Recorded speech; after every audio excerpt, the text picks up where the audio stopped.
Welcome ladies and gentlemen to Warface. Wanted to throw some sniper clips in the start there because they're so satisfying. Warface is a free first person shooter available on PC, PlayStation, Xbox and the Nintendo Switch. It's been about since 2013 and it's seen numerous changes and extra content since release. Today's gameplay is coming from my Nintendo Switch, as that's what I want to focus on. This game has the potential to dominate the Nintendo Switch if no other companies target it for first person shooters. This is literally one of the only ones that works properly.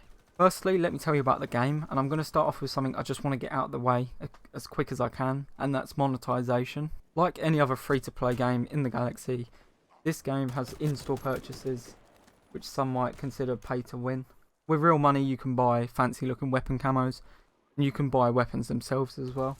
Now I want to say this will not impact your experience playing this whatsoever. The main thing that stuck out for me, and I was a bit worried about, is you can buy the one-shot sniper rifles from the store. Because you don't start off with that, you have to grind quite a bit to unlock a one-shot sniper. However, just after 2 hours of playing, I saved up enough money to permanently unlock one of the hardest hitting sniper rifles in the game. So it really isn't, it's not a massive drag. You won't have to grind for weeks just to unlock a weapon. Also, apart from the first few weapons on the sniper class, all weapons are hard hitting in this anyway. You have 5 classes: a rifleman, who carries, you guessed it, a rifle; a medic, who uses shotguns, they're pretty strong as well; an engineer, who uses submachine guns, which, if you're in closer quarters than a rifle, are insane; and, snipers, blah blah blah. Ignore the first few weapons, they're not that great. Lastly, you have the SED, which is a robotic humanoid thing with a heavy machine gun. It's an absolute tank. But right now I'm using the M4A1 from the rifleman class. It's the first gun you're given, and its stopping power is unreal. One of the most viable options in the whole game, and it's literally the first gun you're given. What I'm trying to say is the in-game store is bound to scare people away, and I get it. As a Bethesda fan who's been abused by this a bit too much, it's not a pretty sight. However, it will not affect your game experience in any way. It also lets this free-to-play game stay afloat and introduce new content, which they have proven they do. This game does remind me of a game called Blacklight Retribution, which is another free-to-play game which has some of these features. That's mainly due to the in-game weapon currency system. So in Blacklight Retribution, you used to be able to buy a gun and rent it for like a day or a week, and then you'd have to grind quite a lot to be able to buy that weapon permanently. Whereas this one is just a couple of hours to unlock a gun permanently each time. It's really not that long. But maybe if Blacklight crossbred with COD 4, this would be it. It's a brilliant no-nonsense PvP FPS. 90% of the time, if you die or you're doing bad, it's because the other player is better than you. There's no fancy features that you can blame how bad you're doing on. There's nothing intricate that is going to complicate things. Snipers are really satisfying to use, like I said at the start of the video. You get a tiny hit of endorphins every time you kill someone. The rifles remind me of Battlefield 3 quite a lot, which I love. It's got a lot of nostalgic values in this game.